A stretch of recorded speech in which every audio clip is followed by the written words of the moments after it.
Top quality और consistent performance के लिए सिर्फ सिल्वर पंप नाम याद रखना।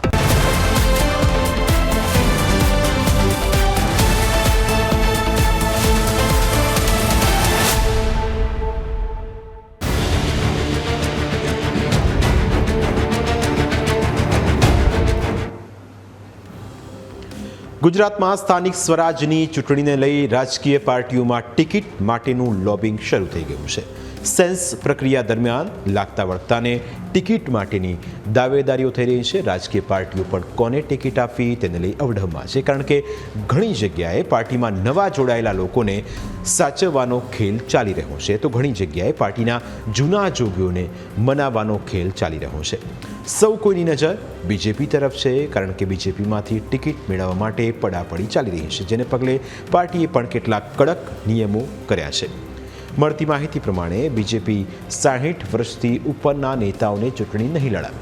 આ ઉપરાંત 3 ટર્મ ચૂંટણી લડી ચૂકેલા કોર્પોરેટર્સને પણ પડતા મુકાશે। ગુનાહિત ઇતિહાસ ધરાવતા ઉમેદવારોને પણ પાર્ટી ટિકિટ નહીં આપે, એટલે કે પાર્ટીએ નવા ચહેરાઓને સ્થાન આપવાનું મન બનાવ્યું છે। પરંતુ સેન્સ લેવાની પ્રક્રિયાના પ્રથમ દિવસે અમદાવાદમાં કેટલીક જગ્યાએ નિરીક્ષકોની જ નિરસતા જોવા મળી। અમદાવાદમાં જ્યાં સૌથી વધુ દાવેદારો આવવાના હતા તે અમરાઈવાડી વોર્ડમાં સેન્સ લેવા પૂરા નિરીક્ષકો જ ન પહોંચ્યા। 3માંથી ફક્ત એક જ નિરીક્ષક પહોંચ્યા હતા।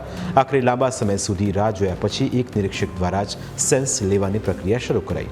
બીજી તરફ અમદાવાદ પશ્ચિમમાં પણ સેન્સ લેનારા નિરીક્ષકો નિયત સમય કરતાં મોડા પહોંચ્યા। દાવેદારો તો સમય કરતાં પહેલાં જ પહોંચી ચૂક્યા હતા, પરંતુ નિરીક્ષકો સવારે 9:30 વાગ્યાના બદલે 10:15 વાગ્યે સાયન્સ સિટીના RK રોયલ હોલમાં પહોંચ્યા। આવી સ્થિતિ ઘણી જગ્યાએ જોવા મળતા સેન્સ પ્રક્રિયા માટે અમદાવાદ શહેર બીજેપીમાં જ આંતરિક સંકલનનો અભાવ જોવા મળ્યો। બીજી તરફ સુરતમાં સ્થાનિક સ્વરાજની ચૂંટણીને લઈ ત્રિપાંખીયો જંગ જામ્યો છે। બીજેપી, આમ આદમી પાર્ટી અને કોંગ્રેસ વચ્ચે આ વખતે ભારે ટક્કર છે।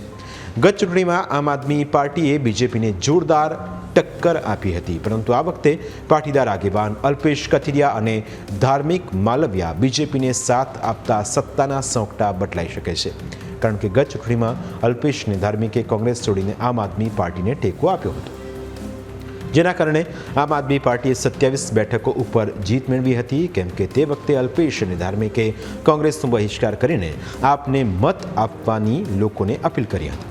પરંતુ હવે આ બંને નેતાઓ બીજેપીમાં હોવાથી તેઓ બીજેપીનો પ્રચાર કરશે। આમ આદમી પાર્ટીમાંથી ઓલપાડ વિધાનસભાના ઉમેદવાર ધાર્મિક માલવિયા હવે કોર્પોરેશનના વોર્ડ નંબર 2માં બીજેપીના દાવેદાર બન્યા છે, એટલે કે આમ આદમી પાર્ટી જેને ધારાસભ્ય બનાવવા માંગતી હતી એ જ વ્યક્તિ હવે ભાજપ માટે કોર્પોરેટર બનવાની લાઇનમાં ઊભા છે। સમય સંજોગે પક્ષ બદલતા આ નેતાઓની વાત હવે જનતા સાંભળશે કે નહીં તેને લઈને પણ રાજકારણ ગરમાયું છે। જો રાજકોટની વાત કરીએ તો રાજકોટમાં બીજેપીની સેન્સ પ્રક્રિયાના બીજા દિવસે વોર્ડ નંબર 16ના પૂર્વ કોર્પોરેટર નરેન્દ્ર દવે ચૂંટણી લડવાનો ઇનકાર કર્યો। જંગલેશ્વર વિસ્તાર તેમના જ વિસ્તારમાં આવેલો છે, તેવામાં મેગા ડિમોલેશન બાદ પૂર્વ કોર્પોરેટરને ચૂંટણી લડવાનો પણ ડર લાગ્યો હોવાનું ચર્ચાઈ રહ્યું છે। મહત્વનું છે કે જ્યારે જંગલેશ્વરમાં ડિમોલેશન કરાયું ત્યારે પણ તેમણે બીજેપી સામે નારાજગી વ્યક્ત કરી હતી, જેથી આ વખતે પાર્ટી તેમને ટિકિટ આપવાના મૂડમાં નથી। જો કે આ બાબતે પૂર્વ કોર્પોરેટરે શું કહ્યું તે પણ સાંભળો। નહીં, ભારતીય જનતા પાર્ટી ત્યાં પ્રચારમાં જશે, લોકો જવાબ આપશે। એટલે વિરોધ છે, તમને શું લાગે છે ત્યાંના લોકોનું સ્થાનિક લોકોનું વલણ તો હજી સ્પષ્ટ નથી કે કયા પક્ષને શું કરવું, પણ મને વિશ્વાસ છે ભારતીય જનતા પાર્ટી જીતશે વોર્ડ નંબર 16માં આ વખતે પણ। બીજી તરફ વડોદરામાં પણ ટિકિટ માટેની ટકટક ચાલી રહી છે। બીજેપીમાંથી ટિકિટ મેળવવા માટે દાવેદારોનો રાફડો ફાટી નીકળ્યો। આ વખતે વર્ષ 2014ની લોકસભા ચૂંટણીમાં પ્રધાનમંત્રી નરેન્દ્ર મોદીના ટેકેદાર તરીકે રહેલા કિરણ મહેડાએ પણ સેન્સ પ્રક્રિયામાં ભાગ લઈને પોતાની દાવેદારી નોંધાવી। કિરણ મહેડા ચાની લારી ચલાવે છે। તેમનું કહેવું છે કે જો પાર્ટી તેમને તક આપશે તો તેઓ પોતાના વિસ્તારના રસ્તા ઉપર થયેલા દબાણોની સમસ્યા દૂર કરશે। વોર્ડ નંબર 13માંથી આવ્યો છું અને વોર્ડમાં જો મને કદાચ ટિકિટ મળે તો હું પહેલાં તો જે સમસ્યા છે, ટ્રાફિકની સમસ્યા, લારી ગલ્લાવાળાની સમસ્યા એ દૂર કરીશ, અને બીજું કે રાત્રિ બજારો જે છે એ દરેક જગ્યાએ નહીં ઇન્દોર વિંદોર અમદાવાદ એ રાત ખાવદરા બજાર ચાલે છે એવી રીતે જ્યાં જગ્યા ખાલી હોય ત્યાં રાત્રિ બજાર તરીકે આપણે ત્યાં નક્કી કરવાનું અને તેથી લોકોને રોજગારી મળી રહે. હાલ ભારતીય જનતા પાર્ટીમાં આપ કોઈ હોદ્દો ધરાવો છો કે અગાઉ કોઈ હોદ્દો ધરાવ્યો છે? પહેલાં અમે સ્ટેપ બાય સ્ટેપ પહેલાં સભ્ય હતો, પછી મહામંત્રી વોર્ડમાં બન્યો, પછી પ્રમુખ બન્યો, પછી શહેર કારોબારી સભ્ય, પછી પૂર્વ શિક્ષણ સમિતિ સભ્ય. એ દરેક સ્ટેપ બાય સ્ટેપ અત્યારે આવ્યો છું મેં પાર્ટીમાં.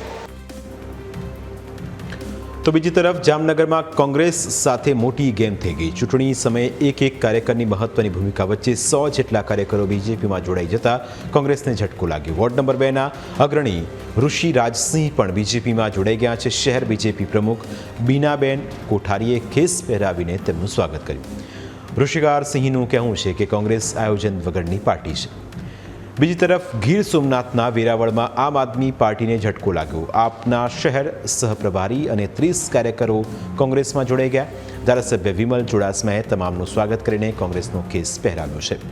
આ તરફ અમદાવાદમાં દરિયાપુર વોર્ડમાં 25 વર્ષથી સત્તાથી દૂર રહેલી બીજેપીમાં દાવેદારોનો રાફડો ફાટ્યો.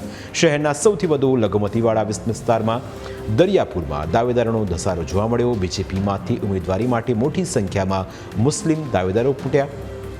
દરિયાપુર વોર્ડમાં 50થી વધુ મહિલા અને પુરુષોએ દાવેદારી કરી, જ્યારે શાહપુર વોર્ડમાં 62થી વધુ દાવેદારોએ નિરીક્ષકો સમક્ષ દાવેદારી કરી.